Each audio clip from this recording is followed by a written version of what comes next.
Bonjour les amis. Avez-vous vu ma belle robe de princesse? Moi, depuis que je suis toute petite, j'adore les contes de fées, de chevaliers et de dragons.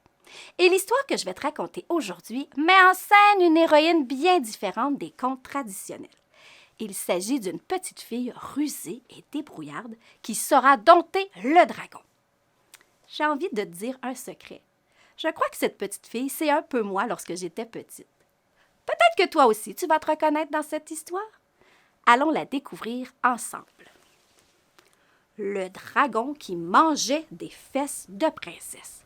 C'est un livre qui a été écrit par Dominique Demers, illustré par Annie Rodrigue, des éditions Dominique et compagnie. Dagobert était un petit dragon épouvantablement gâté.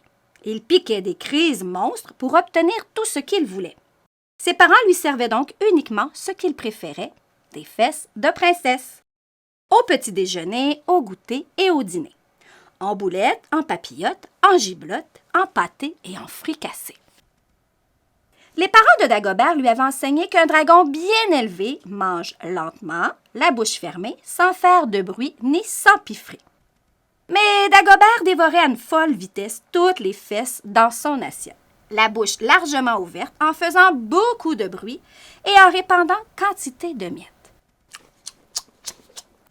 À la fin du repas, au grand désespoir de ses pauvres parents, le jeune dragon émettait de gros rots puants. Brrr, brrr. C'était un spectacle franchement dégoûtant. À 6 ans, l'âge où les dragons quittent leurs parents, Dagobert partit à la chasse aux princesses. Au secours, sauf qui peut! Il dévora en un clin d'œil une montagne de fesses. Des menus, des dodus, des rondes, des plates, des mini et des rebondis. Il en mangea tant et tant que les princesses ainsi que leurs fesses furent bientôt en voie d'extinction.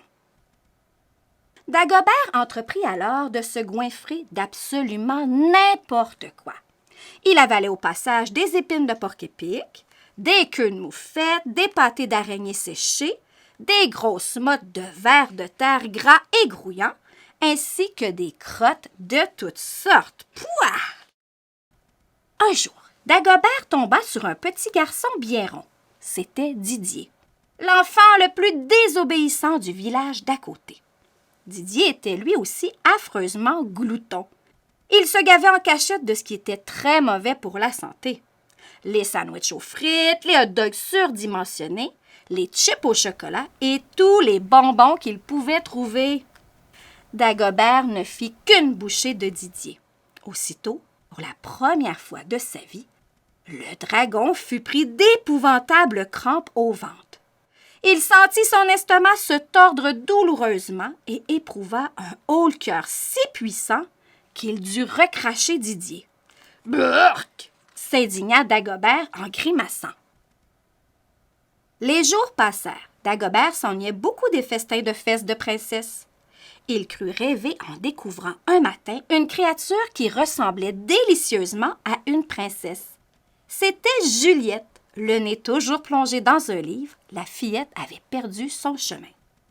Le dragon fondit sur Juliette. Il allait la dévorer en entier, les 2 fesses et tout le reste, lorsqu'elle l'arrêta. « Je suis trop maigre! » protesta la fillette. « Nourrissez-moi bien, et comme cela, dans quelques semaines, vous vous régalerez davantage. » Impressionné par cette logique, le dragon accepta. Juliette réclama sur le champ ce qu'il y a de meilleur pour la santé. Des carottes aux fines herbes, des brocolis gratinés, des pommes de terre au four bien dorées, du poulet grillé. Tu ne t'enfuiras pas pendant mon absence, n'est-ce pas? Demanda Dagobert avant de partir à la chasse aux ingrédients. Jurez cracher sur la tête de ma poupée, répondit Juliette. Dagobert rentra bien tard, épuisé et tellement affamé qu'il faillit tricher en dévorant la fillette tout de suite. Cependant, Juliette l'accueillit avec tant de remerciements qu'il en fut ému. La fillette prépara le repas en chantant, mit le couvert pour 2 et invita le dragon à partager son repas. Le dragon examina son assiette, dégoûté. On ne lui avait jamais rien servi d'aussi... coloré, d'aussi... parfumé est aussi... Redoutablement bon pour la santé. Juliette insista avec un sourire si ravissant que Dagobert prit une bouchée. Miam! Mais c'est délicieux! S'étonna-t-il en se léchant les babines. Le repas fut gai, même si Juliette dut souvent gronder le dragon, dont les manières à table laissaient vraiment à désirer. Le lendemain, Dagobert repartit tôt avec une nouvelle liste d'ingrédients à trouver. Et à son retour, il aida Juliette à cuisiner.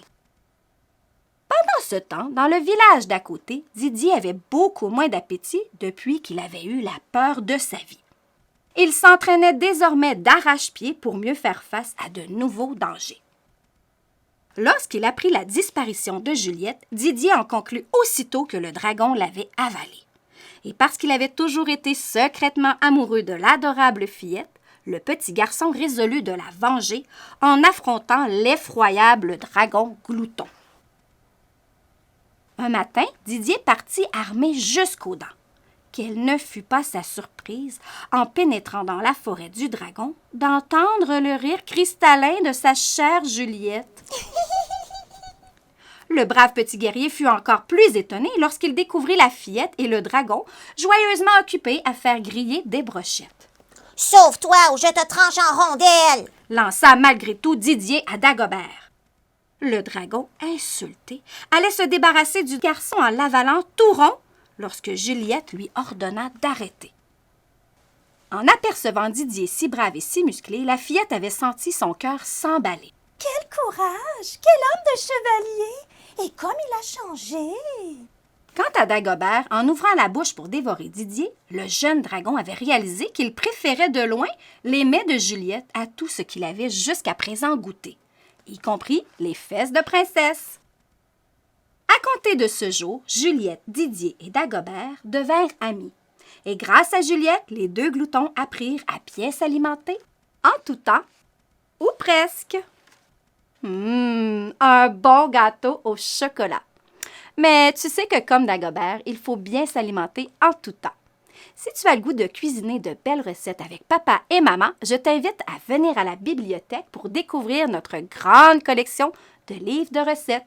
Pour tous les goûts et même pour les amateurs de fesses de gâteaux au chocolat. Je te dis à très bientôt. Bye bye!